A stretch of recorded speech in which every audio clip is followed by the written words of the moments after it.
Ayan, congrats po sa lahat ng mga naging Joyride MC Taxi, sa mga nag-apply mga nakarang araw.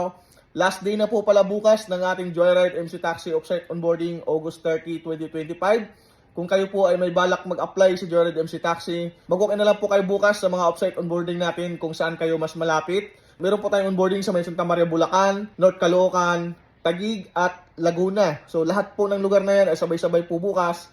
Lahat po yan ay last day na rin. Pwede pa po kayong humabol dahil hindi pa po natin alam kung saan at kailan pa po tayo mag-offsite onboarding dahil malapit na po mapuno yung slot na papalitan natin sa mga nawala na sa Joyride. So yun lang po yung papalitan natin para hindi po tayo sumobra sa bilang na binigay po ng LTFRB. So kailangan po natin sundin yun. Pwede pa po bukas, humabol na lang po kayo. Siguraduhin po natin, nadala po natin yung ating mga requirements para hindi na po tayo bumabalik kasi last day na po yun. Hindi na po kayo makabalik kinabukasan dahil wala na tayong offsite onboarding.